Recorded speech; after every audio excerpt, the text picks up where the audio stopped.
Itay, nagtrabaho ka man habang buhay, pero ang pera mo, akin na ngayon. Ako si Lolo Elias, 73 taong gulang, at ang mga salitang iyon, ang mga lintik na salitang iyon, ay galing sa bibig ng sarili kong anak. Ipinapangako ko sa alaala ng yumaong asawa ko, hindi ko inakalang maririnig ko ang ganoong bagay. Kaya pakinggan mo itong mabuti, anak, dahil ang ikukwento ko sa iyo ay siguradong magpapabago ng iyong pananaw.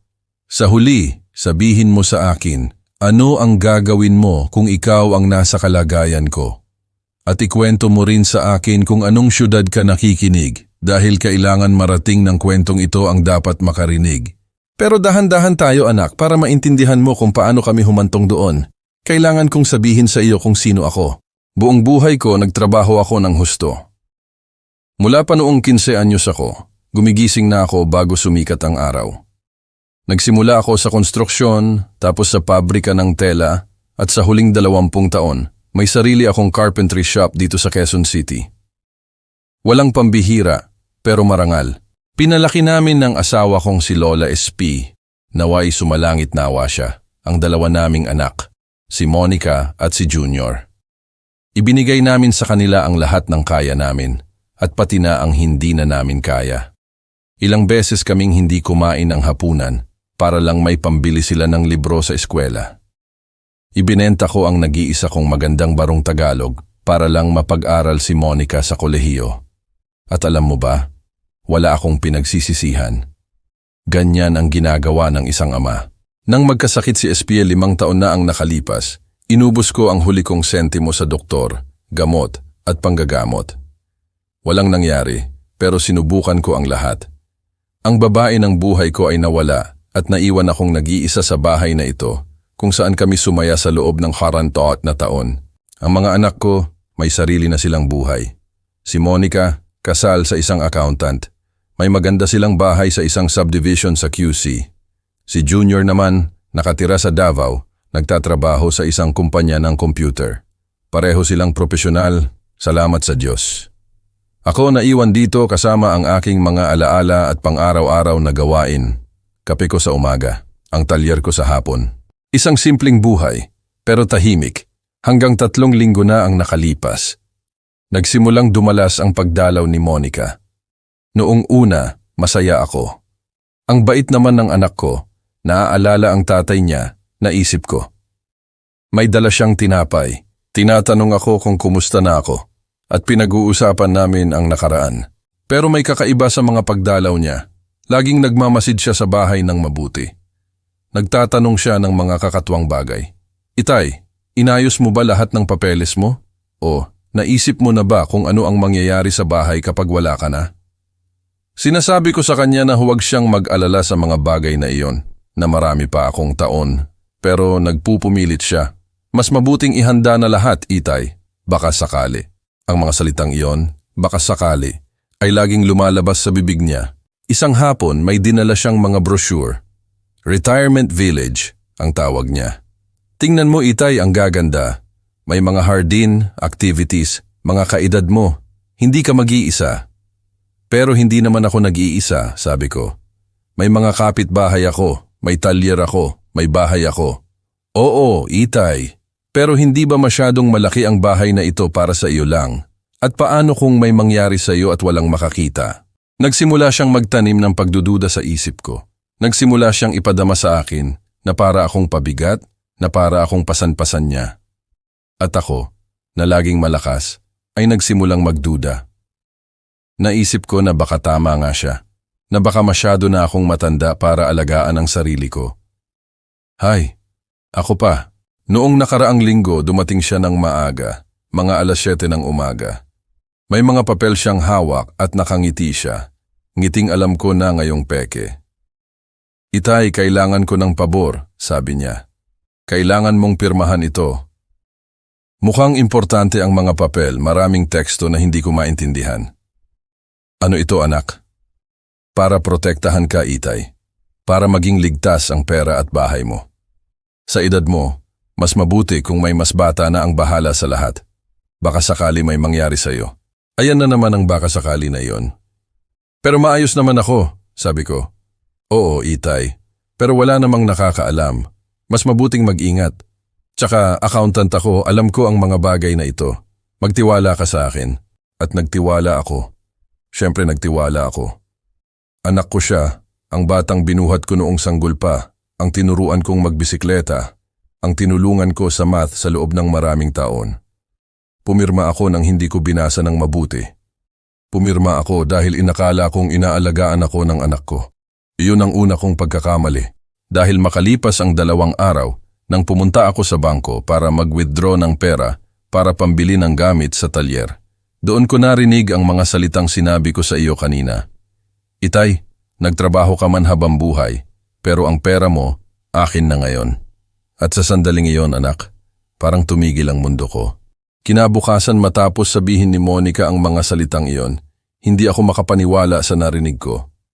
Naisip ko na baka nagkamali lang ako ng dinig, na baka hindi na gumagana ng maayos ang pandinig ko. Dahil ang sarili kong anak, ang sarili kong dugo, ay hindi pwedeng sabihin sa akin yon. Pero heto ako nakatayo sa kusina, pinapanood siyang umalis sakay ng bago niyang kotse. Isang kotse na kailanman ay hindi ko nabili sa buong buhay ko ng pagtatrabaho, pero siya, meron. At doon ko nagsimulang maintindihan na may mali. Hindi ako nakatulog ng gabing iyon. Naupo ako sa sala, sa upuan kung saan kami nanonood ng teleserye ni SP. Nag-iisip. Inaalala ang bawat salitang sinabi sa akin ni Monica nitong mga nakaraang linggo. Baka sakali. Hindi umaalis sa isip ko ang pariralang iyon. Kinaumagahan, nagpasya akong pumunta sa bangko. Hindi dahil sa nagdududa ako, nagdududa na ako. Pero kailangan kong malaman kung ano ang ibig sabihin ng mga papel na pinirmahan ko. 4 na block lang ang layo ng bangko mula sa bahay. Naglalakad lang ako palagi papunta roon. Sa edad kong 73, malakas pa rin ang mga binti ko. Ganyan ang epekto ng matinding trabaho. Dumating ako mga 10:00 ng umaga. Maraming tao, gaya ng dati. Pumila ako, hinintay ang turno ko. Nang sa wakas ay inasikaso ako, sinabi ko sa teller na gusto kong i-check ang account ko. Sige po sir, ibigay niyo po ang account number at ID niyo. Ibinigay ko ang mga papeles ko. Nag-type siya sa computer at pagkatapos ay tumingin sa akin na may kakaibang mukha. Sir, sigurado po ba kayo sa account number? Siyempre sigurado ako. Iyan din ang account ko sa loob ng 20 taon. Nag-type ulit siya. Kumunot ang noo niya. Sir, sarado na po ang account na ito. Sinara po ito 3 araw na ang nakalipas. Pakiramdam ko, binuhusan ako ng malamig na tubig. Paano nasara? Sino ang nagsara? Ang authorized signatory po, si Miss Monica Hernandez. Ayon sa mga dokumento namin dito, binigyan ninyo siya ng full power sa inyong mga account. Umakyat ang dugo sa ulo ko. At ang pera? Nasaan ang pera ko? Na-transfer na po sa personal account ni Miss Hernandez. Legal po ang lahat ng proseso, sir. Pumirma po kayo sa mga dokumento. 50 taon ng trabaho. 50 taon ng pag-iipon ng piso sa bawat piso. Lahat ng naipon ko para sa aking pagtanda, para hindi ako maging pabigat sa sinuman, ay nawala. Magkano ang laman ng account na iyon? Tanong ko, kahit nawala ng silbi. Nag-check ulit ang teller sa computer. 2 milyong piso. 2,000 po sir. 2 milyong piso. Hindi iyon malaking pera para sa iba, pero para sa akin, iyon ang lahat. Iyon ang kapayapaan ko. Iyon ang katiyakan na mababayaran ko ang gamot ko, pagkain ko, mga gastusin ko, nang hindi ako humihingi sa sinuman. Lumabas ako ng bangko na parang zombie. Naglakad ako sa 4 na block na iyon nang walang nakikita, walang naririnig, iniisip lang ang mga numerong iyon, 2,000. Nang makarating ako sa bahay, naupo ako sa sofa at sinubukang intindihin kung ano ang nangyari. Dumating si Monica, dala ang mga papel. Pinirmahan ko iyon, iniisip na tinutulungan niya ako, at siya, ninakaw niya ang lahat ng pera ko. Pero para saan? May trabaho siya. May asawa siyang nagtatrabaho rin. May maganda silang bahay. Bakit niya kailangan ng pera ko? Nang hapong iyon, mga 5:00, may nag-doorbell. Siya na naman. Dumating siya, dala ang parehong peking ngiti. Hello Itay, kumusta ka? Monica, sabi ko, kailangan kong ipaliwanag mo sa akin ang isang bagay. Pumunta ako sa bangko kanina. Medyo nawala ang ngiti niya. Ay oo, at bakit ka pumunta sa bangko, Itay? Para i-check ang account ko. At sinabi nila sa akin na wala na akong account. Sinabi nila na kinuha mo ang lahat ng pera ko. Umupo siya sa harap ko sa upuan ni SP. Nag-ayos siya na parang wala lang. Itay, naipaliwanag ko na sa iyo. Kinailangan nating gawin yon para protektahan ang estate mo. Protektahan kanino? Sa sarili ko? Huwag ka nang maging dramatic, Itay. Iyo pa rin ang pera, pero mas ligtas na ngayon. Mas ligtas sa account mo kaysa sa akin. Itay, matanda ka na. Paano kung may magsamantala sa'yo? Paano kung nanakawan ka? Mas mabuting ako na ang bahala sa lahat. Tiningnan ko siya, kalmado siyang nakaupo, kinakausap ako na parang bata, na parang wala lang ang siyam sa taon kong pagtatrabaho, na parang wala akong karapatan sa sarili kong pera. Kung akin yan, gaya ng sinasabi mo, ibalik mo sa akin. Hindi ko magagawa yon, Itay. Nakapirma na ang mga papel. Tsaka, nakipag-usap na ako sa isang magandang home for the aged. Ang pangalan, Villa Pag-asa. May mga hard-in, activities, 24-hour nurses. Ayoko pumunta kahit saan. Gusto ko manatili sa bahay ko. Masyadong malaki ang bahay na ito para sa iyo, Itay, at masyadong mahal ang maintenance. Mas mabuting ibenta na. Ibenta ang bahay ko, ang bahay kung saan ako nakatira kasama ang nanay mo? Itay, wala na si nanay. At hindi ka pwedeng manatili dito ng mag-isa habang buhay. Tumayo ako mula sa sofa. Pakiramdam ko, sasabog ang ulo ko. Monica, ito ang bahay ko at iyon ang pera ko. Wala kang karapatan. Oo, may karapatan ako, Itay. Nagbago ang boses niya. Hindi na iyon matamis, hindi na nagpapanggap. May lahat akong karapatan na ibinigay mo sa akin nang pirmahan mo ang mga papel na iyon. Pero sinabi mo sa akin na para iyon protektahan ako at para protektahan ka sa sarili mo. Doon na niya sinabi ang mga salitang tumimo sa kaluluwa ko na parang balisong. Itay, nagtrabaho ka man habang buhay, pero ang pera mo, akin na ngayon, at ang bahay na ito, akin na rin. Ganoon ang sitwasyon at ganoon ang mananatili. Tumayo siya, kinuha ang bag niya at naglakad patungo sa pinto. Bibigyan kita ng 1 linggo para masanay sa ideya. Pagkatapos, sisimulan ko na ang proseso para ibenta ang bahay na ito. Sa perang iyon at sa naipon mo, sa naipon ko na ngayon, kaya mong bayaran ang residence ng maraming taon. At paano kung ayoko umalis? Humarap siya sa akin na may ngiting nakapagpalamig ng dugo ko. Itay, wala ka ng pagpipilian, legal na nakapirma ang mga papel. Ako ang may-ari ng lahat. Maaari kang umalis ng maayos o maaari akong tumawag sa DSWD, Department of Social Welfare and Development, at sabihin sa kanila na may isang matanda na nakatira sa hindi maayos na kalagayan. Tinatakot mo ba ako? Hindi, Itay. Ipinapaliwanag ko lang ang realidad. At umalis siya. Umalis siyang iniwan akong nakatayo sa bahay ko na hindi na sa akin, kasama ang pera ko, na hindi na rin sa akin. Hindi ako natulog ng gabing iyon. Naupo ako sa kusina, nakatingin sa mga litrato ni SP na nasa mesa, iniisip ang lahat ng sakripisyong ginawa namin para sa aming mga anak. Ang lahat ng gabing hindi kami kumain para lang may makain sila. Ang lahat ng linggong hindi kami nag-outing para lang makapag-ipon kami para sa kanilang pag-aaral. At naisip ko si SP kung ano ang sasabihin niya kung nandoon siya. Elias, sasabihin niya, huwag kang magpapatalo. Hindi ka kailanman nagpakita ng pagsuko. At tama siya. Sa 73 taon ng buhay ko, hindi ako nagpatalo sa sinuman. Hindi nung bata pa ako at gustong bawasan ang sweldo ko ng mga boss. Hindi nung sinubukan akong dayain ng ilang customer sa talyer. Hindi nung sinabi ng mga doktor na wala nang magagawa para kay SP at patuloy pa rin akong naghahanap ng mga option. Bakit ako magsisimula ngayon?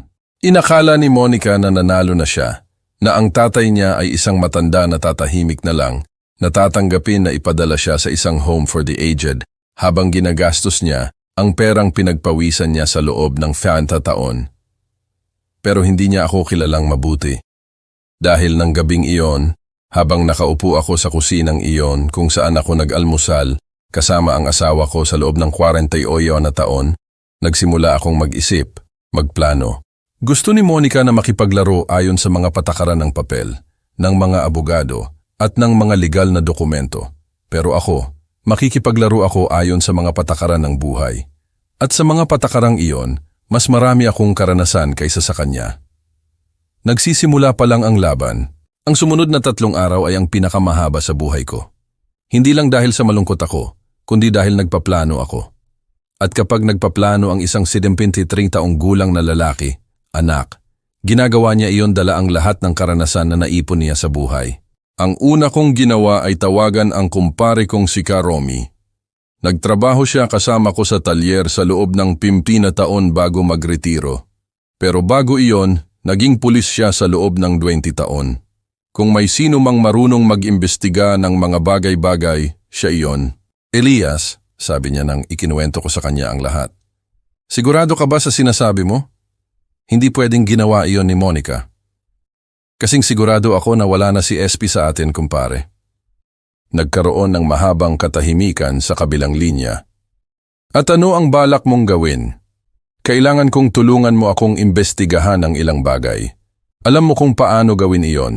Ako, hindi. Imbestigahan ano? Gusto kong malaman kung saan niya ginagastos ang pera ko. Gusto kong malaman kung bakit kailangan niya ng 2,000 ng apurahan. At gusto kong malaman kung ako lang ba ang ginawa niya ng ganito. Natahimik ulit si Karomi. Pagkatapos ay nagbuntong hininga siya. Bigyan mo ako ng 2 araw, kumpare. At maghanda ka dahil kung tama ang hinala mo, hindi mo magugustuhan ang matatagpuan namin. Habang naghihintay, nagpasya akong gumawa ng sarili kong imbestigasyon. Inakala ni Monica na ang tatay niya ay isang matandang hindi nakakaintindi ng modernong buhay, pero nakalimutan niya ang isang mahalagang bagay. Sa talyer, natuto akong gumamit ng computer para sa mga account at para maghanap ng mga disenyo. At ang kapitbahay kong si Tonyo, na mga 30 taong gulang, ay tinuruan akong gamitin ang tinatawag nilang social media. Noong una, hindi ko nakita ang silbi, pero ngayon, magiging napakakapakipakinabang nito. Hinahanap ko ang profile ni Monica sa Facebook. Nandoon siya, nakangiti sa lahat ng mga litrato na para siyang pinakamasayang tao sa mundo. Pero nang nagsimula akong tingnan nang mabuti ang mga litrato niya nitong mga nakaraang linggo, doon ako nagsimulang maintindihan ang lahat. Mga litrato sa mamahaling kainan. Siya at ang asawa niya na nag-toast gamit ang mga alak na mas mahal pa sa kinikita ko sa isang linggo. Mga litrato ng mga branded na bag, bagong sapatos, isang relo na mukhang napakamahal sa pulsuhan ng asawa niya. At ang litratong pinakamasakit sa akin, siya sa isang jewelry shop na nagpapakita ng mga diamanteng hikaw. Nagdiriwang na, sa wakas ay kaya na nating mag-indulge sa pera ko. Sa perang pinagpawisan ko sa loob ng 50 taon, nag-i-indulge siya. Pero hindi lang iyon. Patuloy akong nag-check at may nakita akong nakapagpalamig ng dugo ko. Isang conversation sa comments ng isa sa mga litrato niya. Isang kaibigan niya ang sumulat. Mabuti naman at sa wakas ay naayos na ang tungkol sa tatay mo. Naikuwento mo sa akin na napakamapilit niyang maintindihan na iyon ang pinakamabuti para sa kanya. At sumagot si Monica, oo, sa huli, mas madali kaysa sa inakala ko. Ang mga matatanda, napakadaling magtiwala kapag inakala nilang inaalagaan mo sila. Ang mga matatanda, napakadaling magtiwala. Ang mga salitang iyon ang nagpadurog sa puso ko. Ganyan niya ako nakikita, bilang isang matandang madaling magtiwala na pwedeng pagsamantalahan. Nang 3 araw, dumating si Karomi sa bahay ko. May mukha siyang pamilyar sa akin, ang parehong mukha niya noong pulis pa siya. At kailangan niyang magbigay ng masamang balita sa isang tao. Umupo ka, Elias, sabi niya. At maghanda ka. Umupo siya sa sofa, naglabas ng ilang papel mula sa bag niya at nagsimulang magsalita. May utang si Monica at ang asawa niya, Elias. Maraming utang. Ang maganda nilang bahay sa QC, utang pa rin lahat. Ang bago niyang kotse, utang. Ang mga credit card nila, lahat maxed out. Pero paano? Nagtatrabaho naman silang dalawa. Nagtatrabaho sila pero mas malaki ang gastos nila kaysa sa kinikita nila, sobrang laki. Nabubuhay sila sa isang buhay na hindi nila kayang bayaran. Ipinakita niya sa akin ang ilang papel na nakuha niya. Huwag mo nang itanong kung paano, pero laging may koneksyon si Karomi. Mahigit 8 milyong piso, 8,000 ang utang nila, kumpare. Sa mortgage, kotse, credit card, lubog na sila. 8,000. At inakala ko na ang 2,000 ay malaking pera. At kaya niya kailangan ang pera mo. Ang pera mo ay para lang makaalis sa agarang problema, para bayaran ang ilang credit card at hindi ma-blacklist. Pero ang talagang kailangan niya ay ibenta ang bahay mo. Doon ko naintindihan ang buong plano. Hindi lang ninakaw ni Monica ang ipon ko, ninakaw niya rin ang bahay ko. At lahat iyon para lang mapanatili ang buhay na puno ng kasinungalingan, isang buhay na hindi niya kayang bayaran. Mayroon pa, sabi ni Karomi. Mayroon pa? Ano pa ang mas masahol kaysa dito? Nalaman ko na tumitingin-tingin na sila ng ibang home for the aged bago pa niya dinala sa iyo ang mga papel. Mga murang lugar, sobrang mura. Gaano ka mura? 18,000 lang sa isang buwan, Elias. Mga lugar kung saan binibigyan ka lang ng maliit na kwarto at 2 beses kumain sa isang araw. Mga lugar kung saan pumupunta ang mga tao para maghintay na lang mamatay. Umakyat ulit ang dugo sa ulo ko. Pinlano ni Monica na nakawin ang lahat sa akin at pagkatapos ay ipadala ako sa isang lugar kung saan ako mabulok sa halagang 18,000 sa isang buwan. Samantala, patuloy ni Karomi, ang bahay mo, maibebenta niya sa halagang at least 6,600,000. Sa perang iyon at sa 2,000 na ninakaw na niya sa iyo, aalis sila sa utang at magkakaroon sila ng sobra para magpatuloy sa pamumuhay na parang mayaman. Natahimik ako ng matagal. Nakatingin sa mga papel na iyon, iniintindi na ang sarili kong anak ay pinlano ang bawat detalye ng aking pagkasira. At kumusta si Junior? Tanong ko. May alam ba siya dito? Umiling si Karomi. Walang alam si Junior. Ang totoo, sinabi sa kanya ni Monica na kusang loob kang nagdesisyon na pumunta sa isang home for the aged dahil nalulungkot ka, na nagdesisyon kang ibenta ang bahay dahil masyadong mahal ang maintenance at naniwala siya. Nasa Davao siya. Sobrang busy sa trabaho, paminsan-minsan lang sila nag-uusap ni Monica. Nagpadala si Monica ng mga litrato ng ilang magagandang lugar. Sinabi niya na, excited ka sa ideya. Ang bunsong anak ko, na laging pinakamabait sa dalawa, ay naniniwala na masaya ang tatay niya sa planong pumunta sa isang home for the aged. Pero may isa pa akong nalaman, sabi ni Karomi. Isang bagay na mag-i-interes sa iyo. Ano iyon? May problema sa batas ang mga papel na pinirmahan mo. Anong klaseng problema? Ang abogado na gumawa ng mga ito, wala siyang lahat ng kinakailangang dokumentasyon at may ilang pirma na mukhang kakatwa na parang ginawa ng mabilis nang hindi ka nagbabasa ng mabuti. Doon nag-ilaw ang bumbilya sa ulo ko. Sinasabi mo ba na pwedeng i-invalidate ang mga papel na iyon? Sinasabi ko na may posibilidad. Pero kailangan mo ng magaling na abogado at iyon, may bayad, perang wala ka na. Nagsimula akong mag-isip. Inakala ni Monica na perpekto ang laro niya, na nasaklawan niya ang lahat ng anggulo, na walang paraan para ipagtanggol ng tatay niya ang sarili. Pero nagkamali siya, isang napakalaking pagkakamali. Nakalimutan niya na hindi lang ako ang tatay niya. Ako ay isang lalaking nabuhay ng kibomantiri-taon sa mundong ito. Isang lalaking lumaban para sa bawat pisong kinita niya.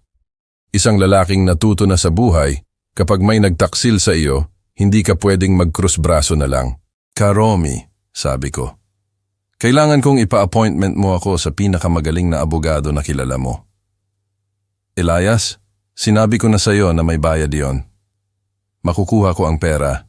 Mag-set ka lang ng appointment. Nang gabing iyon, matapos umalis ni Karomi, naiwan akong nag-iisa ulit sa kusina ko. Pero sa pagkakataong ito, hindi ako malungkot. Sa pagkakataong ito, galit ako, sobrang galit. At kapag nagagalit ng totoo ang isang 23 taong gulang na lalaki, kapag malinaw na ang lahat ng card at alam niya eksakto kung sino ang nagtaksil sa kanya at kung paano, doon siya nagiging mapanganib. Nagsimula si Monica ng laban na inakala niyang ako ay isang matandang walang laban. Pero nagkamali siya at ngayon matutuklasan niya kung ano talaga ang ginawa ng tatay niya. Ang problema kapag wala kang pera at kailangan mo ng abogado ay ang mga magagaling na abogado, Hindi sila nagtatrabaho ng libre. At ang mga mura, well, may dahilan kung bakit mura sila. Pero mayroon akong isang bagay na hindi alam ni Monica na mayroon ako. Contacts. 50 taon ng pagtatrabaho ang nagbigay sa iyo ng maraming contacts, anak. At kapag isa kang tapat na tao, kapag lagi mong tinutupad ang salita mo, naaalala ka ng mga tao. Sa Talyer, gumawa ako ng mga gamit para sa maraming tao. Muebles para sa mga bahay, opisina, kainan. At isa sa mga madalas kong customer ay isang abogado na nagngangalang Attorney Ricardo Carding Castillo. May malaking law firm si Don Carding dito sa Quezon City. Sa loob ng 10 taon, tuwing magbubukas siya ng bagong opisina o magre-renovate ng mga luma, ako ang tinatawag niya para gumawa ng mga muebles. Desk, bookcase, meeting table, lahat gawa sa matibay na kahoy, pinong trabaho. At laging binabayaran niya ako ng maayos, laging sa oras, at laging sinasabi niya sa akin, Elias, kung may kailangan ka balang araw, tawagan mo lang ako. Dumating ang oras para kunin ang pabor na iyon. Tumawag ako isang Huwebes ng umaga. Agad akong ipinasa ng sekretarya niya. Don Elias, sabi niya gamit ang matinis niyang boses na laging mayroon siya. Kumusta po kayo? Matagal na po kayong hindi nagparamdam. Don Carding, kailangan ko pong humingi sa inyo ng pabor, isang napakalaking pabor. Sabihin ninyo po, Don Elias, alam ninyong mahal na mahal ko kayo. Ikinuwento ko sa kanya ang lahat, ang buong kwento mula sa simula, ang mga papel, ang bangko, ang mga pagbabanta ni Monica, ang mga utang na natuklasan ko, lahat. Natahimik siya ng matagal. Don Elias, sabi niya sa wakas, napakaseryoso ng sinasabi ninyo. Sigurado po ba kayo sa lahat ng ito? Kasing sigurado ako na kausap ko kayo ngayon. Kailangan kong makita ang mga papel na pinirmahan ninyo. Pwede po ba kayong pumunta sa opisina ko bukas? Paparoon ako. Kinabukasan dumating ako sa opisina ni Don Carding. Pareho pa rin ang lahat mula nung huli akong pumunta doon, mga 3 taon na ang nakalipas. Ang parehong mga muebles na ginawa ko, maayos na inalagaan, kumikinang. Sinalubong niya ako sa personal niyang opisina, ang pinakamalaki. Mukha siyang mas matanda kaysa noong huli, pero mayroon siyang parehong matatalinong mata. Tingnan natin, Don Elias. Ipakita ninyo sa akin ang mga dokumento. Inilabas ko ang mga kopya na itinago ko. Sinaot niya ang salamin niya at nagsimulang suriin ang mga ito ng maingat. Paminsan-minsan, nagtatala siya sa isang notebook. Matapos ang 20 minuto, tinanggal niya ang salamin niya at tumingin sa akin. Don Elias, mayroon akong maganda at masamang balita. Unahin ninyo ang masama. Ang mga dokumento, maayos ang pagkakagawa ayon sa batas. Walang technical error ang anak ninyo. Talagang binigyan ninyo siya ng full power sa inyong mga ari-arian. Pakiramdam ko, sinuntok ako sa tiyan. At ang maganda? Ang magandang balita ay marami. Una, ang mga dokumentong ito ay pwedeng i-dispute dahil sa pandaraya at abuse of trust. Pangalawa, may mga saksi na hindi ninyo lubos na naiintindihan ang pinipirmahan ninyo. Pangatlo, ang katotohanang kumilos siya ng napakabilis matapos ang mga pirma ay nagpapakita ng premeditation. Mga saksi? Sinong mga saksi? Ang kapitbahay ninyo si Tonyo. Sinabi sa akin ni Karomi na nakita niya nang dumating ang anak ninyo ng umagang iyon dala ang mga papel na mukha kayong naguguluhan. At nakita rin ni Aling Carmen nang lumabas kayo ng bangko ng araw na iyon na mukha kayong disturbed. Sumandal si Don Carding sa upuan niya, ang parehong upuan na ginawa ko para sa kanya 5 taon na ang nakalipas. Pero kailangan natin ng higit pa riyan, Don Elias. Kailangan nating patunayan na sinadya niyang dayain kayo na may premeditated plan para agawin ang mga ari-arian ninyo. At paano namin gagawin iyon? Sa pamamagitan ng private investigation. Kailangan nating patunayan na may apurahan siyang mga utang, na kailangan niya ang pera, na mayroon na siyang plano na ibenta ang bahay ninyo bago pa kayo pumirma sa mga papel. Iyon, may bayad at wala akong pera. Ngumiti si Don Carding. Ang parehong ngiti na inilalabas niya kapag mag-o-order siya sa akin ng malaking muebles. Don Elias, naaalala ninyo po ba ang meeting table na ginawa ninyo para sa akin 2 taon na ang nakalipas? Ang gawa sa Nara. Siyempre, naaalala ko. Ang mesa na iyon ang naging admiration ng lahat ng client ko. 3 tao na ang nagtanong sa akin kung sino ang gumawa. Lagi kong sinasabi, Don Elias, ang pinakamagaling na karpentero sa Quezon City. Don Carding, masyado na akong matanda para gumawa ng muebles. Hindi ninyo ako naiintindihan, Don Elias. Kukunin ko ang kaso ninyo nang hindi kayo sisingilin ng kahit ano. At kukunin ko ang pinakamagaling na private investigator na kilala ko, nang hindi rin kayo magbabayad. Hindi ako makapaniwala sa narinig ko. Bakit ninyo gagawin iyan para sa akin? Dahil sa loob ng taon ng pagtatrabaho sa akin, hindi ninyo ako kailanman binigo. Hindi ninyo kailanman inabot ang isang trabahong hindi maayos. Hindi ninyo kailanman inabot ang deadline. Hindi ninyo kailanman ako sinisingil ng mas mataas kaysa sa napagkasunduan.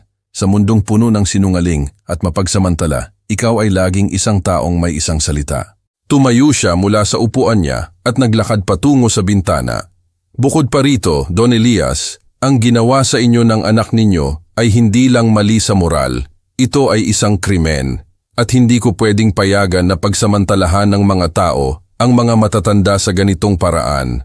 At ano ang mga posibilidad namin? Maganda, napakaganda, pero kailangan kong mangako kayo sa akin ng isang bagay.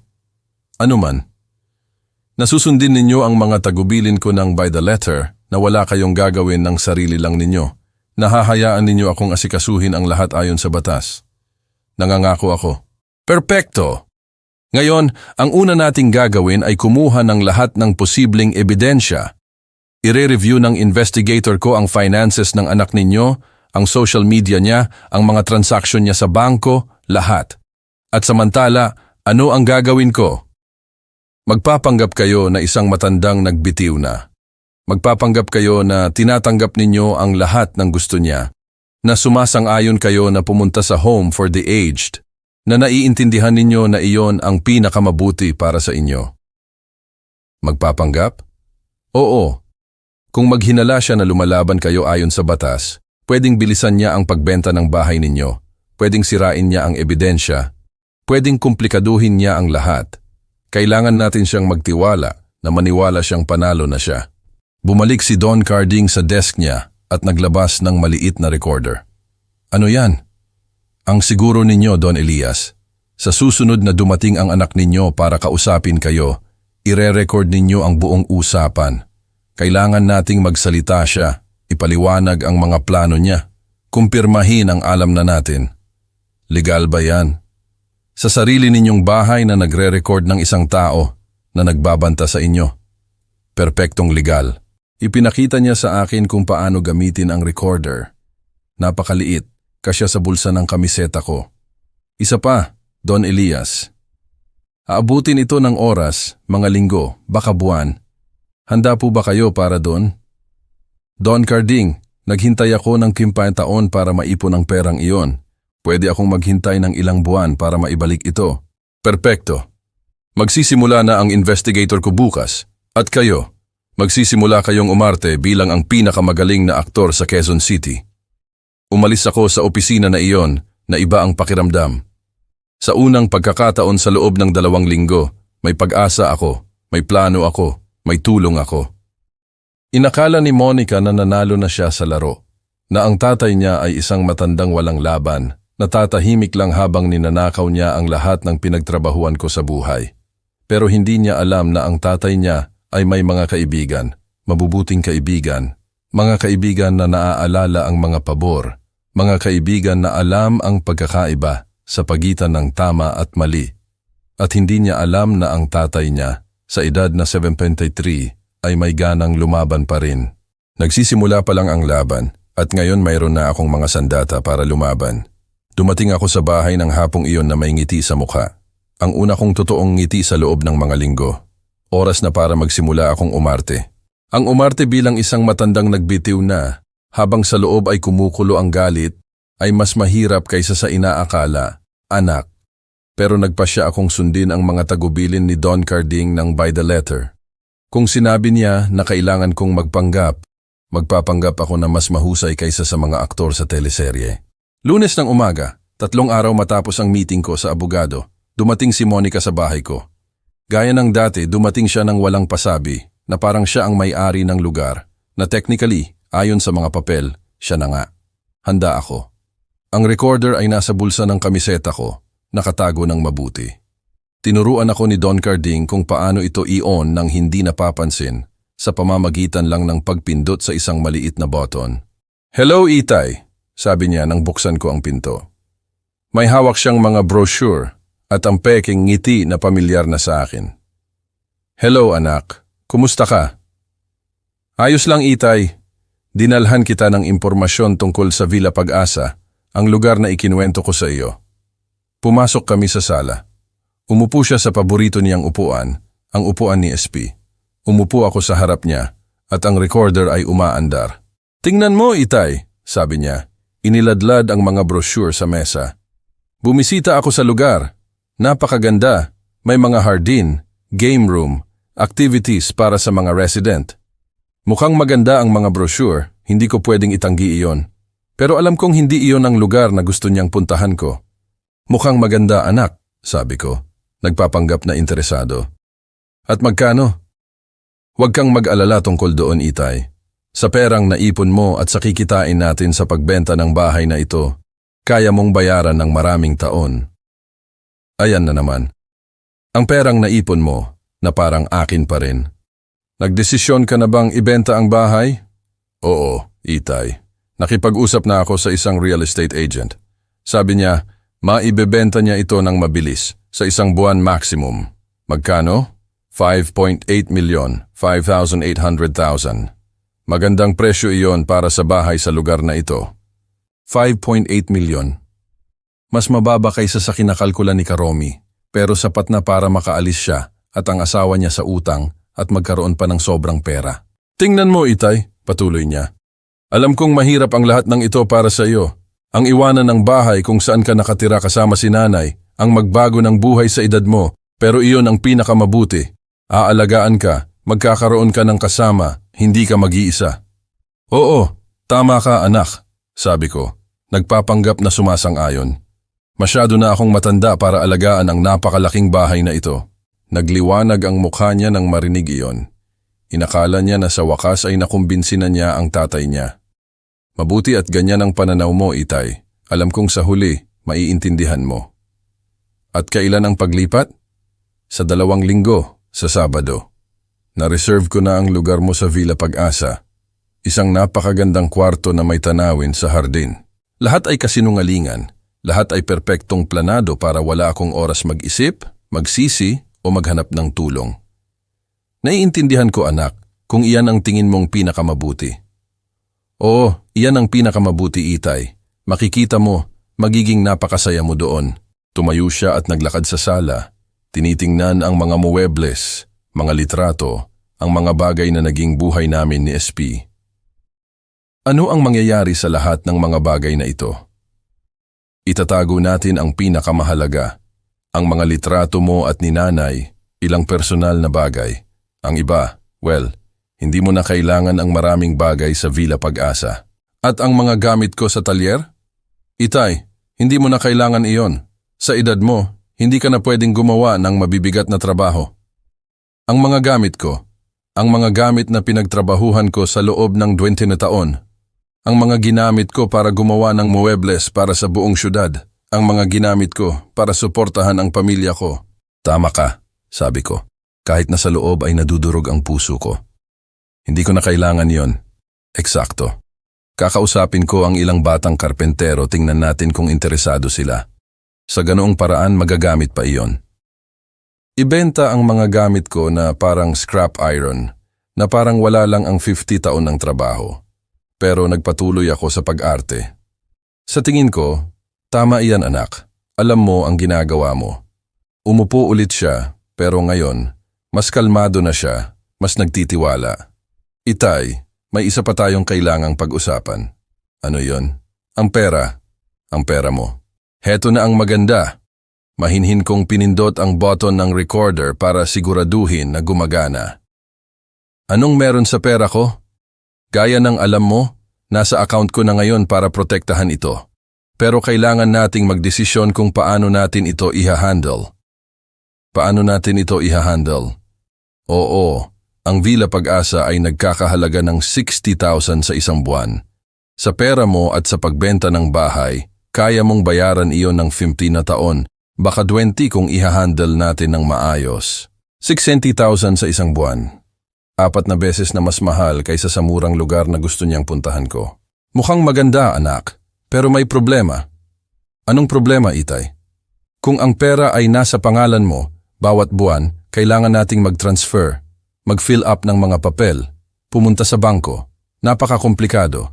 At sa edad mo, sa mga problema sa memorya na nagsisimula mong maranasan, anong problema sa memorya?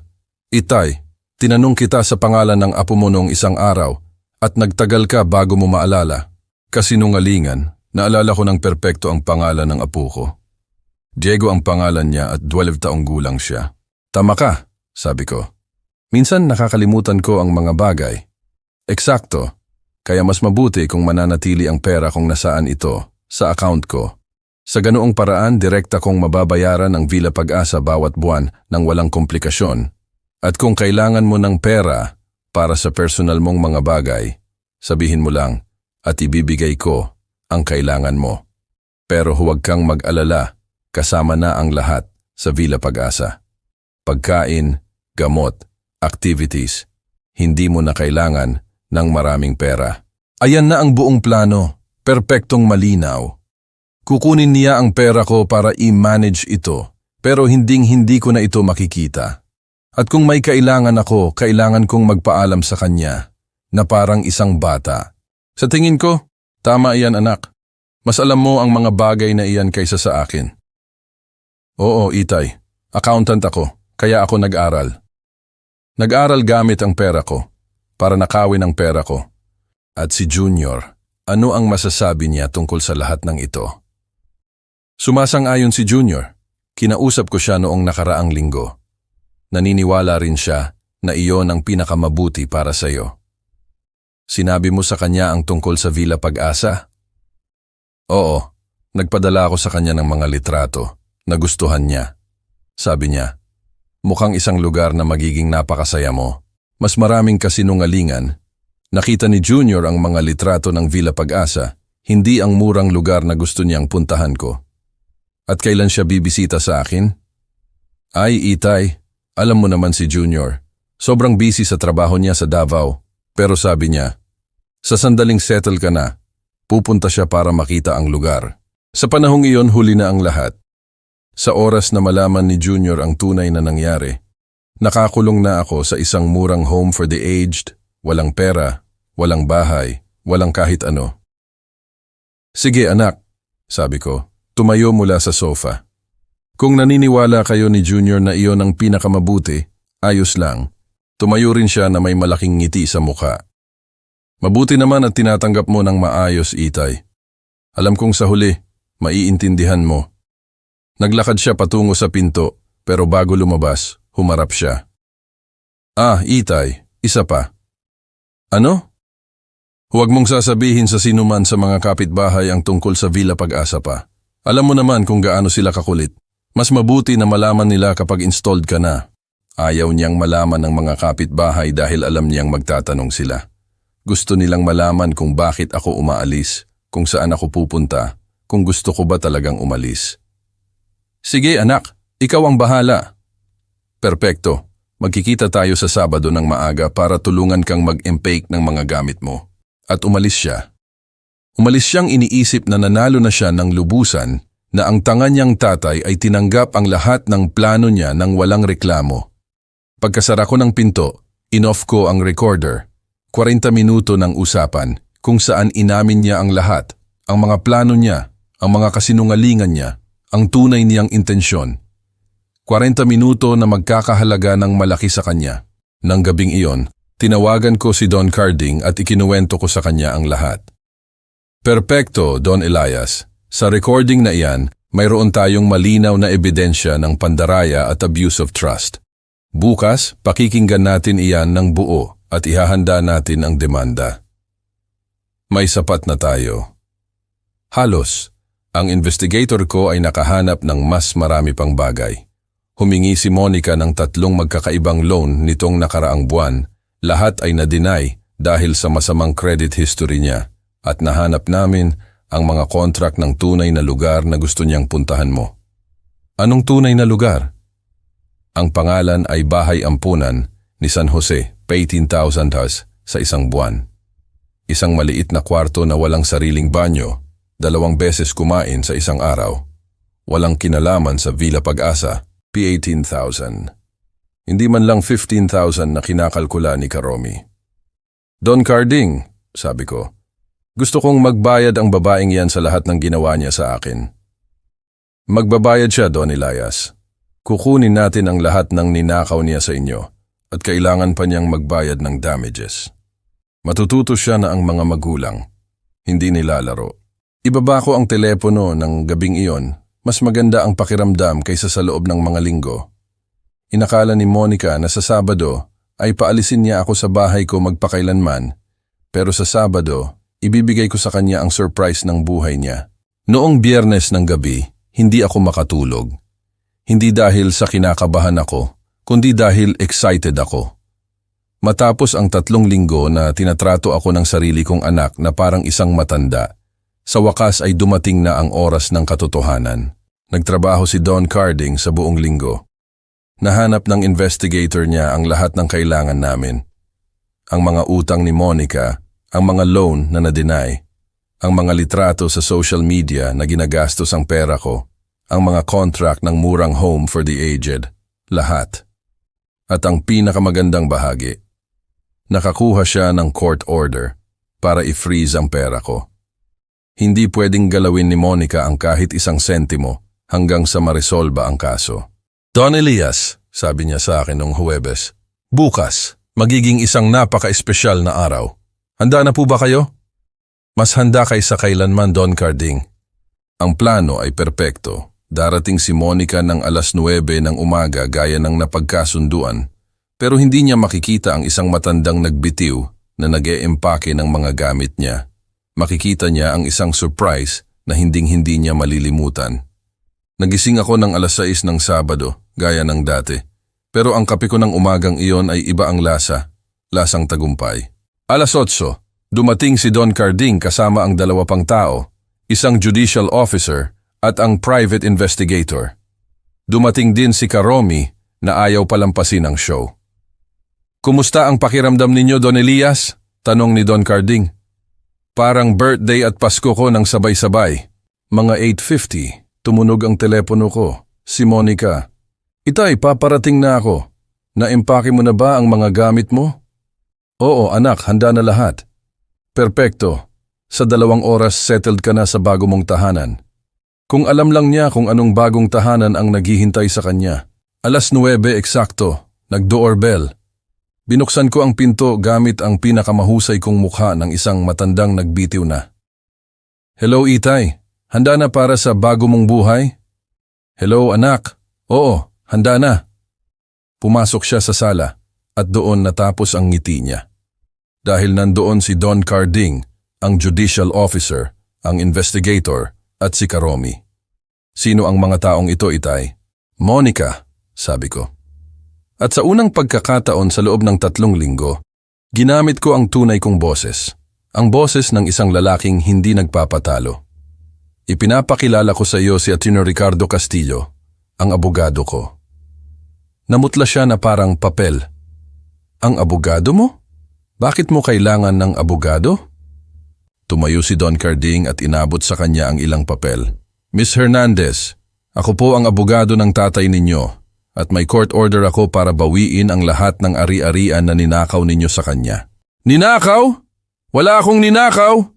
Kusang loob na ibinigay sa akin ng tatay ko ang lahat. Kusang loob, sabi ko.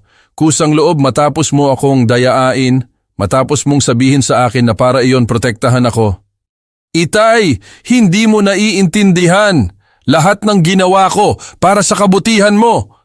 Para sa kabutihan ko, gaya ng... Inilabas ko ang recorder mula sa bulsa ko. Gaya ng sinabi mo sa akin na ang perang pinagtrabahuhan ko ng 50 taon, iyon na ngayon? Pinihit ko ang play sa recorder. Ang sarili niyang boses ang pumuno sa sala. Itay, Nagtrabaho ka man habang buhay pero ang pera mo akin na ngayon at ang bahay na ito akin na rin. Ganoon ang sitwasyon. Nagbago ang mukha niya. Hindi na iyon ang matamis na anak na nagpapanggap na nag-aalaga sa tatay niya. Ngayon, iyon ang totoong Monica. Wala iyan sa konteksto, sabi niya. Wala sa konteksto? Patuloy ang recording sa boses niya. Gaya ng alam mo, nasa account ko na ngayon para protektahan ito. Pero ang pera ay mananatili kung nasaan ito, sa account ko. Sa ganoong paraan, direkta kong mababayaran ng Villa Pag-asa bawat buwan. Villa Pag-asa? Tanong ng investigator. Hindi ba ang tinutukoy ninyo ay ang bahay amponan ni San Jose? Ang lugar na talagang kinontrata ninyo para sa tatay ninyo sa halagang 18,000 sa isang buwan? Humarap si Monica sa kanya na parang nakakita ng multo. Paano mo nalaman yan? Dahil ako ay isang private investigator, Binibining Hernandez, at nahanap ko ang mga contract ninyo. Nahanap ko rin ang mga litrato na in-upload ninyo sa Facebook na ginagastos ang pera ng tatay ninyo sa mamahaling kainan, alahas at branded na damit. Ipinakita niya sa kanya ang mga printout ng sarili niyang mga litrato mula sa social media.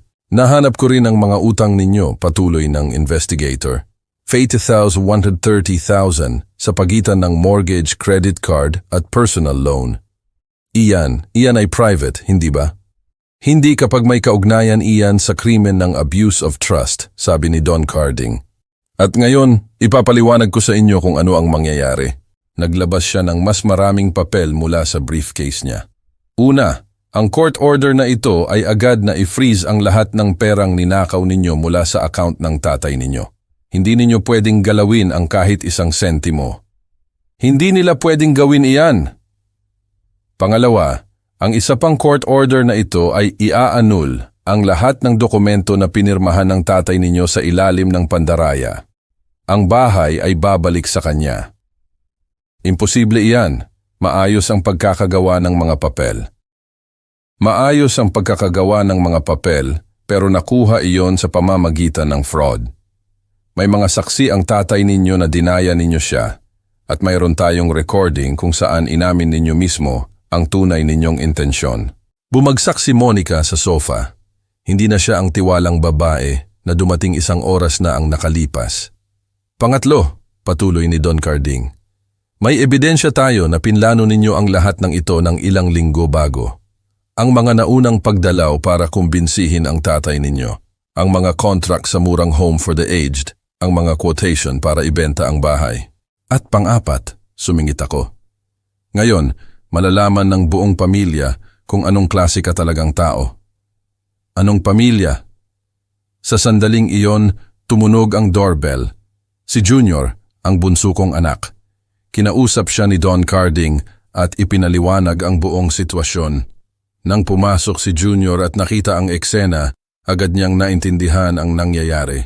Totoo ba ang lahat ng sinabi sa akin ng abogado sa telepono, Itay? Tanong niya sa akin. Bawat salita, sagot ko. Humarap si Junior sa kapatid niya na may mukha na hindi ko pa nakita kailanman. Paano mo nagawa ito kay Tatay, Monica? Junior, hindi mo naiintindihan. Matanda na si Tatay. Kailangan niya ng mag-aalaga. Ayos na ayos si Tatay. Ang kailangan niya ay alagaan siya ng anak niya. Hindi nakawin.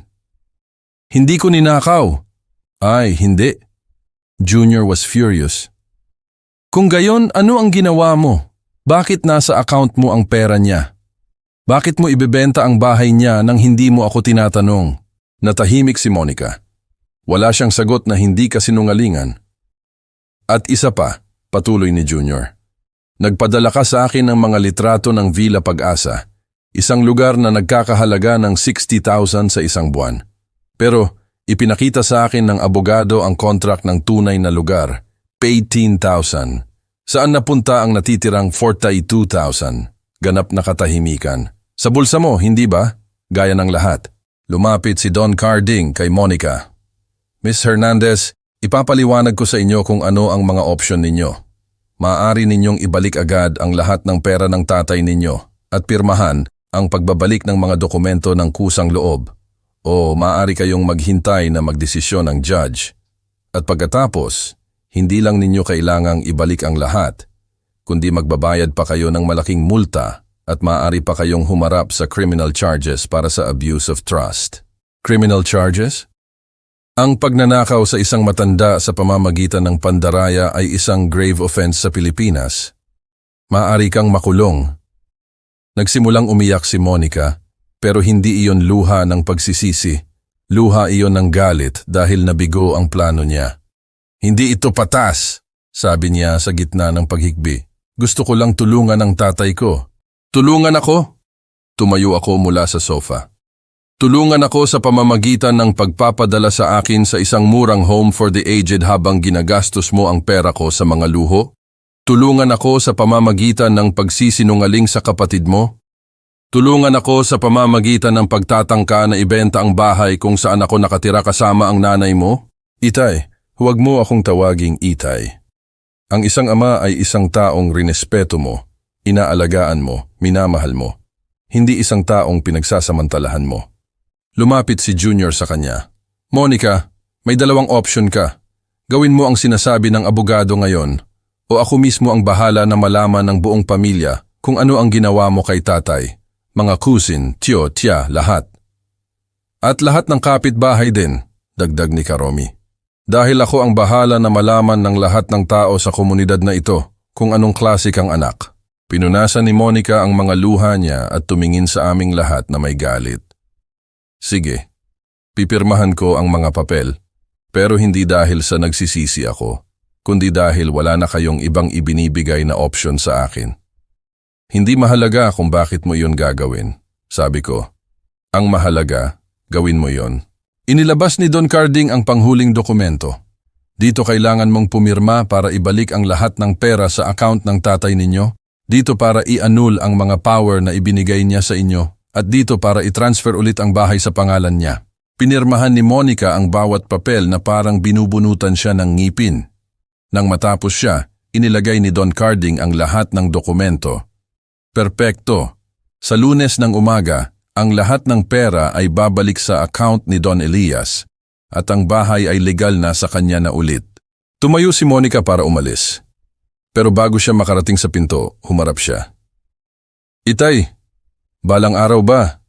May intindihan mo na gusto ko lang ang pinakamabuti para sa'yo? Monica, sabi ko, balang araw may intindihan mo na ang pinakamabuti para sa akin ay ang magkaroon ng isang anak na tunay na nagmamahal sa akin, hindi nagnanakaw. At umalis siya. Umalis siyang alam niyang nawala na ang lahat, ang pera, ang bahay, ang respeto ng kapatid niya, at magpakailanman ang pagmamahal ng tatay niya. Nang sumara ang pinto, naupo ako sa sofa at huminga ng malalim. Sa unang pagkakataon sa loob ng 3 linggo, naramdaman kong malaya ako ulit. Lunes ng umaga, pumunta ako sa bangko na parang iyon ang pinakamahalagang araw sa buhay ko. At baka nga totoo iyon. Sinamahan ako ni Don Carding para tiyakin na maayos ang lahat. Don Elias, sabi ng parehong teller, na 3 linggo na ang nakalipas ay nagbigay sa akin ng pinakamasamang balita sa buhay ko. Reactivated na po ang account ninyo at naideposito na po ang lahat ng funds ninyo. Magkano ang laman? Tanong ko, kahit na alam ko na ang sagot. 2,400 sir. Ang 2,000 at ang interest na na-generate. 2,400 na mas marami kaysa sa dati kong pera. Kinailangan ni Monica na bayaran pati na ang interest ng pagnanakaw niya. Gusto ninyo po ba ng statement? Tanong ng teller. Opo, pakiusap. Nang makita ko ang mga numerong yon sa papel, nang makita ko na may pera ulit ang account ko, nang makita ko na ang pangalan ko ulit ang sole owner, gusto kong umiyak. Pero sa pagkakataong ito, dahil sa kaligayahan, lumabas kami ng bangko at inilagay ni Don Carding ang kamay niya sa balikat ko. Kumusta ang pakiramdam ninyo, Don Elias? Parang nabuhay ulit, Don Carding. Ito pa lang ang simula. Kailangan ding magbayad ni Monica sa inyo ng damages para sa paghihirap na dinulot niya. Pinag-uusapan natin ang 300,000. 300,000 pa. Perang kailangan niyang kunin sa sarili niyang bulsa para bayaran ako. At ano ang mangyayari sa mga utang niya? Hindi na iyon problema natin, Don Elias. Siya ang naglagay ng sarili niya sa hole na iyon. Kailangan niyang makaalis kung paano siya makakaya. Sa sumunod na mga araw, nagsimula akong maintindihan ang tunay na mga bunga ng nangyari. Hindi lang nawala ni Monica ang pera ko, marami pa siyang nawala. Tumawag sa akin si Junior noong Martes ng gabi. Itay, kinausap ko si Monica kanina. At ano ang sinabi niya sa'yo? Na ang lahat ng ito ay exaggerated lang, na nag-aarte kang victim, na gusto lang niya talagang tulungan ka. At ano ang sinabi mo sa kanya? Sinabi ko sa kanya na kung ganoon ang tulong, ayoko nang malaman kung paano siya nananakit. At sinabi ko sa kanya na huwag na niya akong hanapin hanggat hindi siya humihingi ng tawad sa iyo. Huwag mo nang awayin ang kapatid mo para sa akin, anak. Hindi ako nakikipag-away para sa iyo, Itay. Nakikipag-away ako para sa tama at mali. At ang ginawa niya, mali na mali. Noong Miyerkules, tinawagan ako ni Karomi. Elias, nakita mo na ba ang social media ni Monica? Hindi, kumpare. Hindi ko na tinitingnan. Dapat tingnan mo. Nang hapong iyon, nagpatulong ako kay Tonyo na tingnan ang Facebook ni Monica. Nagulat ako sa nakita ko. Binura niya ang lahat ng litrato ng mamahaling kainan, alahas, luho. Binura niya ang lahat ng nagpapakita na ginagastos niya ang pera. Ang profile niya ngayon ay mukhang isang normal na tao. Pero ang pinaka-interesante ay ang mga comment na iniwan ng mga tao sa mga luma niyang litrato bago niya binura. Monica, totoo ba ang ikinuwento sa akin ng kumari ko na ninakaw mo ang tatay mo? Sabi ng tita ko, pinalayas mo ang tatay mo sa bahay niya. Totoo ba? Bakit mo binura ang lahat ng litrato ng mga mamahaling hapunan mo? Ninakaw na pera iyon. Kumalat ang balita sa buong komunidad, sa buong pamilya, sa lahat ng kakilala niya. Noong Huwebes, dumating sa bahay ko si Aling Carmen, ang kapitbahay ko. Don Elias, totoo ba na gusto kayong ipadala ng anak ninyo sa isang murang home for the aged para nakawin ang pera ninyo? Totoo, Aling Carmen. Napakawalang hiya naman. Paanong magagawa iyon ng isang anak sa sarili niyang tatay? Hindi ko alam, Aling Carmen. Hindi ko rin iyon mapaniwalaan. Makikita ninyo, maraming nag-uusap tungkol sa isyu. Alam na ng buong palengke. Walang makapaniwala na ang anak ng pinakamatapat na karpentero sa komunidad ay gagawa ng ganoong bagay. Ang pinakamatapat na karpentero sa komunidad. 40 taon ng pagtatrabaho, pagtupad sa salita ko, pagtulong sa mga tao kapag kaya ko. At iyan ang pagkilala na ibinigay sa akin ng komunidad. Noong Biyernes, may dumating na hindi ko inaasahan. Isang sulat mula sa bangko kung saan nagtatrabaho si Monica. Sinasabi sa sulat na dahil sa mga irregularities sa personal niyang pag-uugali na nakakaapekto sa imahe ng institusyon, nagdesisyon silang tapusin ang contract niya. Sinibak siya sa trabaho dahil sa ginawa niya sa akin. Nang hapong iyon, tinawagan ako ni Don Carding. Don Elias, may balita ako. Maganda o masama? Para sa inyo, maganda. Para kay Monica, hindi masyado. Nalaman ng employer niya ang nangyari at sinibak siya. At ang asawa niya, well, nagkakaproblema rin siya sa trabaho niya. Anong klaseng problema? Nagtatrabaho siya sa isang accounting firm. Nang nalaman nila na ang asawa niya ay gumawa ng financial fraud laban sa sarili niyang tatay. Sabihin na lang nating nagsimula silang magtanong kung maaasahan pa ba siya sa pera ng mga client. Kumakalat ang mga bunga na parang ripple sa isang pond. Hindi lang si Monica ang nagbabayad, kundi ang buong pamilya niya. Noong Sabado, 1 linggo matapos ang confrontation, may natanggap akong tawag na hindi ko inaasahan. Itay. Si Monica, iba ang tunog ng boses niya, basag, pagod. Ano ang gusto mo, Monica? Itay, sinibak ako sa trabaho. Alam ko, alam mo. Sinabi sa akin ng abogado ko. Nagkaroon ng mahabang katahimikan. Itay, kailangan kong humingi sa iyo ng pabor. Isang pabor? Matapos ang lahat ng ginawa mo sa akin? Itay, pakiusap. Nagpapanik na ako. Wala na akong trabaho. Hindi ko na mabayaran ang mga credit card. Pinipilit ako ng mga bangko. Kailangan mo ano, Monica? Kailangan mong pahiramin ako ng pera. Hindi ako makapaniwala sa narinig ko. Matapos magnakaw sa akin, matapos akong gustuhin na ipadala sa isang home for the aged, matapos magsinungaling sa buong pamilya, humihingi siya ng pautang sa akin. Monica, sabi ko ng buong kalmado, Nagtrabaho ka man habang buhay sa bangko. Pero ngayon na wala ka ng trabaho, ang pera ay akin pa rin. Ang sarili niyang mga salita. Ibinigay ko sa kanya ng eksakto kung paano niya sinabi sa akin. Itay, huwag kang maging malupit. Hindi ako malupit, Monica. Ako ay makatarungan. Naalala mo ba ang justice? Naalala mo ba ang mga consequences? Itay, pakiusap. Monica, nang magdesisyon kang magnakaw sa akin, alam mo na may mga consequences. Nang magdesisyon kang magsinungaling, alam mo na may mga consequences. Nang magdesisyon kang tratuhin ang tatay mo na parang isang pabigat, alam mo na may mga consequences. Pero Itay, ngayon, nararanasan mo ang mga consequences na iyon at hindi iyon problema ko. Hindi mo ako tutulungan? Bibigyan kita ng parehong uri ng tulong na ibinigay mo sa akin. Ipadadala kita sa isang murang lugar kung saan ka aalagaan at imamanage ko ang pera mo. Sa tingin mo, ayos iyon.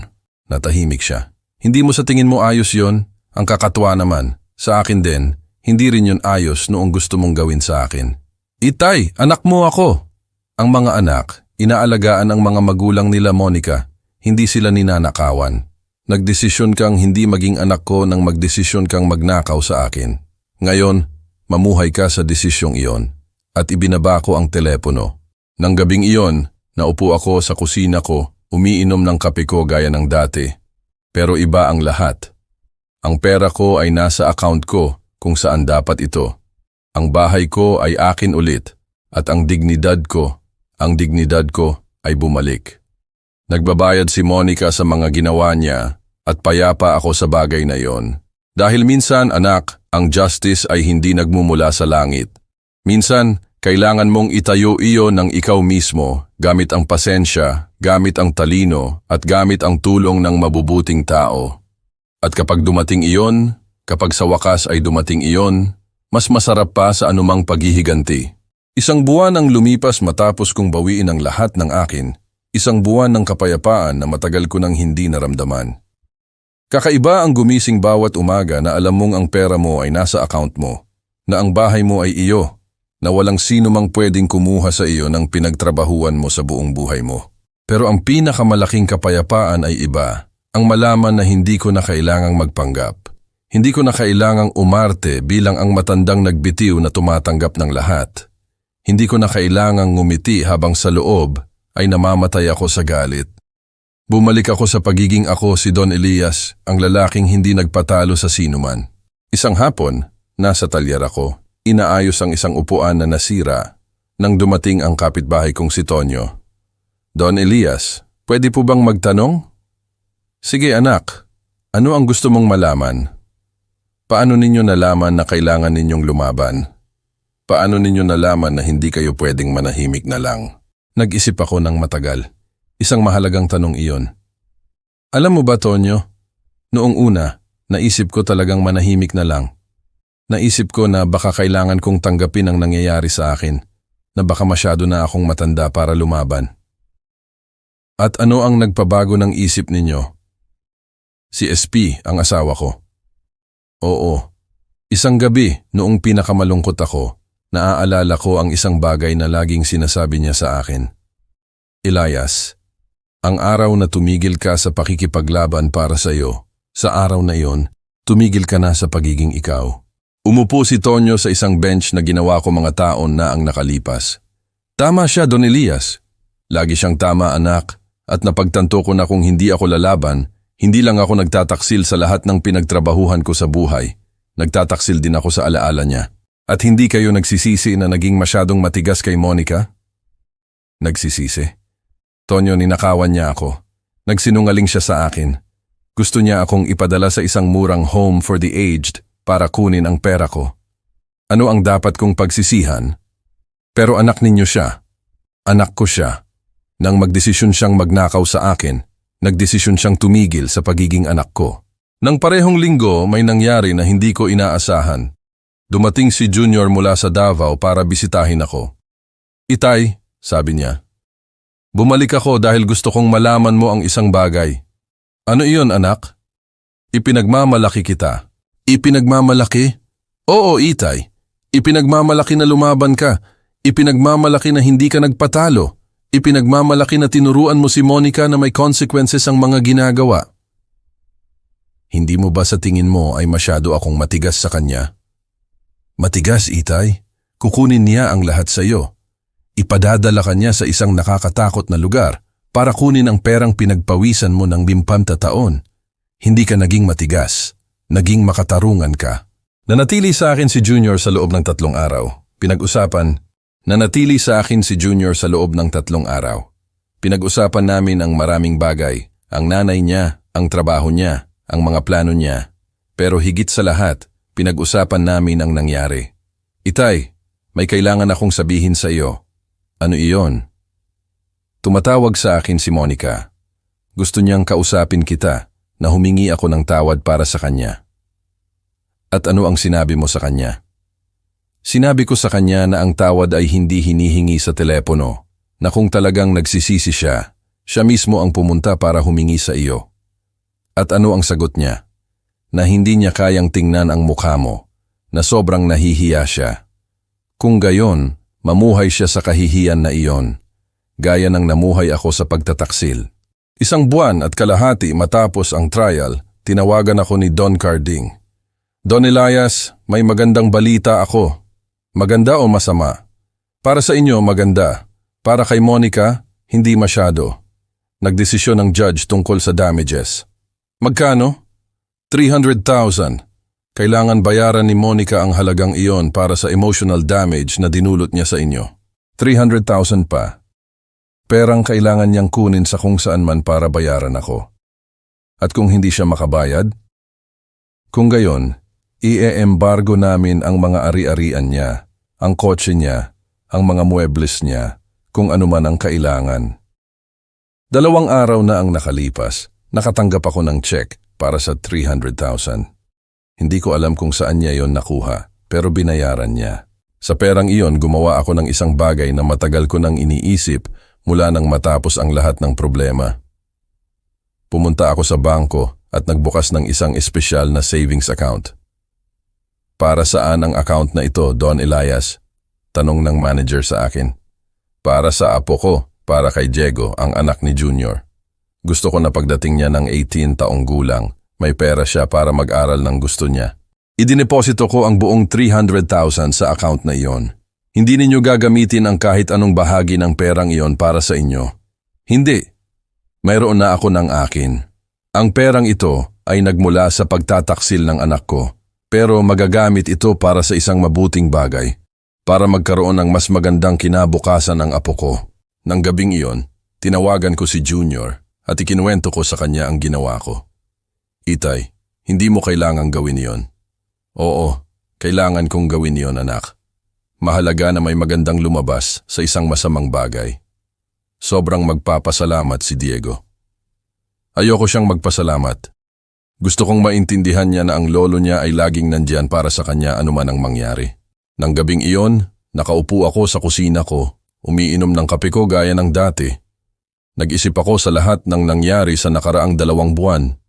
Nawalan ako ng isang anak, pero naibalik ko ang dignidad ko. Nagdusa ako sa isang pagtataksil, pero natutunan ko na may lakas pa rin ako para lumaban.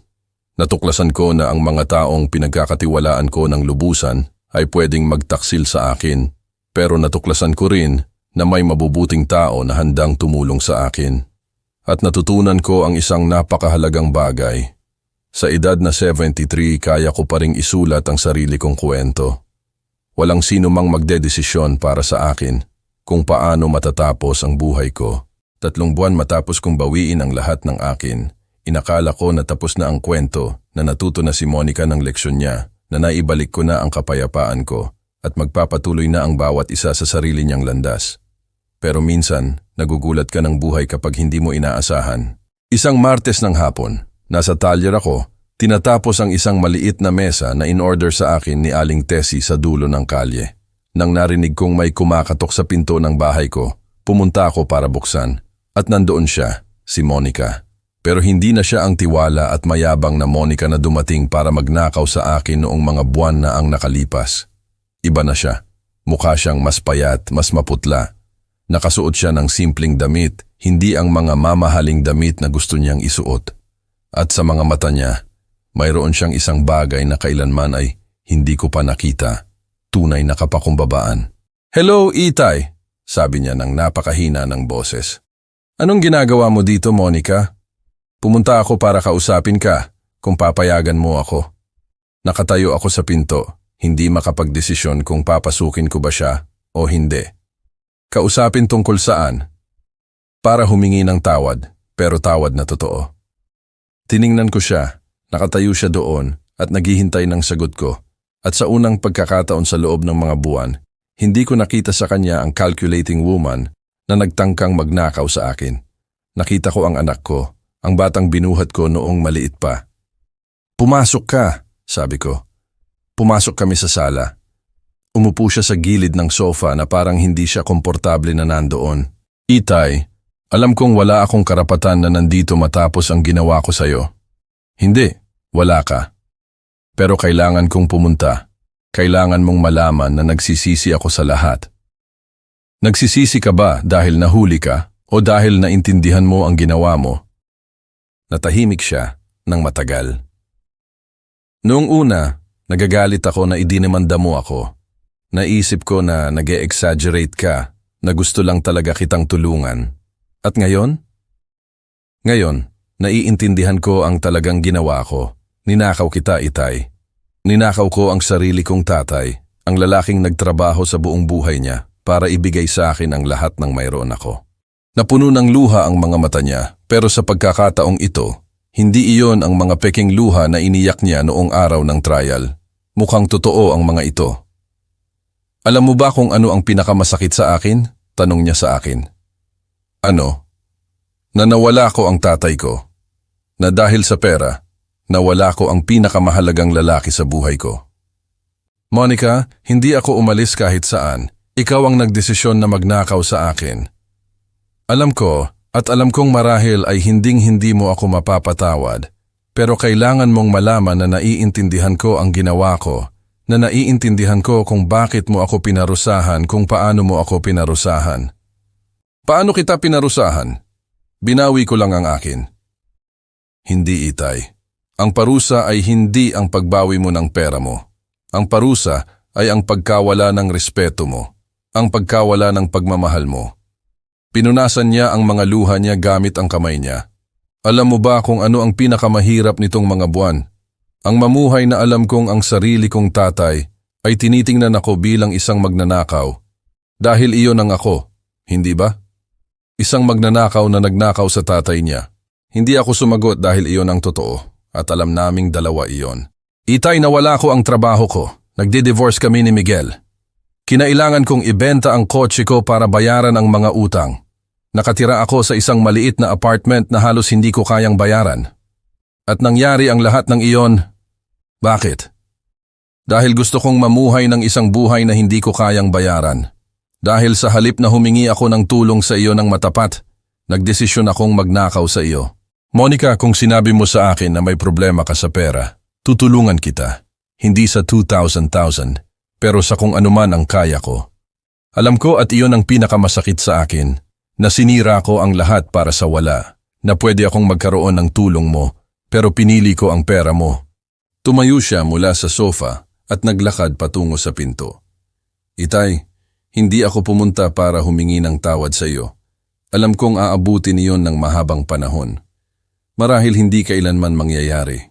Pumunta ako para sabihin sa iyo na tama ka na hindi ako pinapatawad. Ang ginawa ko, walang tawad. At kung ikaw ang nasa kalagayan ko, hindi ko rin papatawarin ang sarili ko. Tumigil siya sa pinto at humarap ulit. Pero gusto kong malaman mo ang isang bagay. Ipinagmamalaki ko na tatay kita. Ipinagmamalaki ko na hindi ka nagpatalo. Ipinagmamalaki ko na tinuruan mo ako na may consequences ang mga ginagawa. Ipinagmamalaki? Oo, Itay. Dahil tinuruan mo ako ng isang bagay na walang sino mang nagturo sa akin, na hindi mahalaga kung sino ka. Kung gumawa ka ng mali, kailangan mong magbayad, kahit na ikaw ang anak. Nakatayo siya doon ng isa pang sandali. At gusto kong malaman mo na, kahit na wala ko ang karapatang maging anak mo, Hinding-hindi ka titigil sa pagiging tatay ko. At umalis siya. Umalis siyang hindi humihingi ng pera. Hindi humihingi ng pabor. Hindi humihingi na tulungan ko siya. Umalis siya matapos lang akong sabihan ng isang bagay na hindi ko inaasahan na maririnig. Ang katotohanan. Nakatayo ako doon sa pinto, pinapanood siyang lumayo sa kalye. At sa unang pagkakataon mula nang magsimula ang lahat, naramdaman ko ang isang bagay na hindi ko naramdaman sa loob ng mga buwan. Hindi iyon tawad, hindi pa, pero iyon ay pag-asa. Pag-asa na baka balang araw, ang anak ko ay pwedeng bumalik sa pagiging tao na pinalaki ko. Mga 6 na buwan matapos ang lahat magsimula. Heto ako, nakaupo sa kusina ko, umiinom ng kape ko sa umaga gaya ng dati. Pero iba na ang lahat ngayon. Ang pera ko ay nasa account ko kung saan dapat. Ang bahay ko ay akin pa rin. At ako, bumalik ako sa pagiging lalaki na ako sa buong buhay ko. Isang taong hindi nagpapatalo sa sino man. Alam mo ba kung ano ang natutunan ko nitong mga buwan, anak? Na ang edad ay hindi ka ginagawang walang laban, na ang pagiging 73 taong gulang ay hindi nangangahulugan na kailangan mong tanggapin ang lahat ng ginagawa sa iyo, na hanggat malinaw ang isip mo at malakas ang puso mo kaya mong lumaban para sa iyo. Dumating si Monica nang 2 beses pa matapos ang unang pagdalaw na iyon. Hindi para humingi ng pera o pabor, kundi para makipag-usap lang, tanungin ako kung kumusta na ako at ikwento sa akin na nagtatrabaho siya sa isang bagong lugar. Mas maliit ang kita pero namumuhay ng matapat. Pinatawad ko na ba siya? Hindi. Ang tawad ay hindi isang bagay na ibinibigay lang dahil lang humingi ng tawad ang isang tao. Ang tawad ay kinikita sa pamamagitan ng mga aksyon, sa pamamagitan ng oras, sa pamamagitan ng pagpapakita na talagang nagbago ka. Pero binigyan ko siya ng isang bagay na hindi ko inakalang ibibigay ko, isang chance. Isang chance na patunayan na pwede siyang maging tunay kong anak ulit. Madalas akong bisitahin ni Junior. Dala niya si Diego, ang apo ko. Ang 12 taong gulang na batang iyon na magkakaroon ng pera para mag-aral salamat sa pagtataksil ng tita niya. Irony of life, hindi ba, Lolo? Sabi sa akin ni Diego noong nakaraang linggo. Ikinuwento sa akin ni tatay ang ginawa sa iyo ni Tita Monica. At ano ang tingin mo doon? Na sobrang mali. Pero ipinagmamalaki ko rin na hindi ka nagpatalo. 12 taong gulang pa lang at naintindihan na niya kung ano ang ibig sabihin ng dignidad. Nagbibigay iyon sa akin ng pag-asa. Si Don Carding ay nananatiling abogado at kaibigan ko. Paminsan-minsan, pumupunta siya para makipagkape sa akin. Sinasabi niya sa akin na naging sikat ang kaso ko sa opisina niya, na ang iba pang mga matatanda ay dumating na may parehong mga problema at humihingi ng tulong. Don Elias, sabi niya sa akin kamakailan, naging halimbawa po kayo. Napagtanto ng mga tao na hindi sila kailangang manahimik kapag inaabuso sila. Isang halimbawa, sa edad kong 73, naging halimbawa ako na hinding-hindi pa huli para ipagtanggol ang sarili. Alam mo ba kung ano ang pinakamahalagang natutunan ko sa lahat ng ito? Na ang pamilya ay hindi tinutukoy ng dugo lang. Tinutukoy iyon ng respeto, ng tunay na pagmamahal, ng pag-aalaga sa isa't isa. Si Monica ay anak ko sa dugo, pero sa araw na nagdesisyon siyang magnakaw sa akin, tumigil siya sa pagiging pamilya ko. Si Junior ay nanatiling anak ko dahil sinuportahan niya ako noong pinakakailangan ko. Si Don Carding ay naging mas pamilya kaysa sa sarili kong anak dahil tinulungan niya ako noong walang sino mang pwedeng tumulong sa akin. Ang tunay na pamilya ay ang mga kasama mo sa mahihirap na sandali. Ang nagtatanggol sa iyo kapag inaatake ka ng iba, ang gumagalang sa iyo kahit na 73 taong gulang ka na at inakala ng iba na wala ka ng silbi. Ngayon, bawat umaga kapag gumigising ako, tinitingnan ko ang sarili ko sa salamin at nakikita ko ang isang lalaking hindi nagpatalo, na lumaban para sa kanya at nanalo, na nagturo sa lahat na ang respeto ay walang edad. Mahirap ba? Hindi. May mga gabing hindi ako nakatulog. May mga araw na gusto kong sumuko. May mga sandali na inakala ko na baka masyado na akong matanda para sa sobrang daming problema. Pero bawat oras na gusto kong sumuko, naaalala ko si SP. Naaalala ko ang lahat ng pinagtrabahuhan namin. naaalala ko na ang perang iyon ay hindi lang akin, kundi sa aming dalawa. Iyon ay mula sa 50 taon ng maagang paggising, ng mga sakripisyo, ng mga pangarap na natupad piso sa bawat piso. At naaalala ko ang isang mas mahalagang bagay, na kung magpapatalo ako sa pagkakataong ito, magpapatuloy akong magpapatalo sa buong natitirang buhay ko. Ngayon, payapa akong namumuhay. Hindi dahil sa wala akong problema, kundi dahil alam ko na kung dumating ang mga problema, alam ko kung paano haharapin ang mga ito gaya ng ginawa ko sa pagkakataong ito, gaya ng gagawin ko sa tuwing kailangan. Dahil, alam mo ba anak, ang dignidad, hindi iyan dinegosyo. Ang respeto, hindi iyan libre. At ang sa iyo iyan. Hindi mahalaga kung 20 taong gulang ka o 73. Kung may nagtatangkang kumuha ng pinagtrabahuan mo sa buong buhay mo, huwag kang mananahimik. Humanap ka ng tulong, lumaban ka. Ipakita mo sa kanila na kahit matanda ka na, malakas ka pa rin. At kung ikaw ay bata at nakikinig dito, matuto ka ng isang bagay. Irespeto mo ang mga nakatatanda sa iyo. Hindi dahil sa matanda na sila, kundi dahil kinita nila ang respetong iyon sa pamamagitan ng mga tao ng trabaho at sakripisyo. At sa huli, kung may mga magulang o lolo't lola ka, alagaan mo sila ng totoo. Huwag kang magpanggap na inaalagaan mo sila habang nagpaplano kang nakawin sila. Huwag mo silang tingnan bilang isang pabigat o isang obstacle. Tingnan mo sila bilang kung ano sila. Ang mga taong nagpahirap para makarating ka dito. Ang mga taong nagtrabaho sa buong buhay nila para ibigay sa iyo ang mayroon ka. Ang mga taong nararapat mamuhay sa kanilang mga huling taon ng payapa, ng may dignidad at may pagmamahal ng kanilang pamilya. Dahil sa huli, anak, tatanda tayong lahat. At ang trato na ibibigay mo sa mga matatanda ngayon ay ang trato na matatanggap mo bukas. At ngayon, nagpapaalam na ako. Pero bago ako umalis, sabihin mo sa akin, kung ikaw, ano ang gagawin mo sa aking kalagayan? At ikwento mo rin sa akin kung anong syudad ka nakikinig. Dahil kailangan marating ng kwentong ito ang lahat ng sulok ng mundong ito para walang sino mang manahimik kapag inaabuso sila. Para walang sino mang maniwala na dahil sa matanda na sila, kailangan nilang tanggapin ang kahit ano.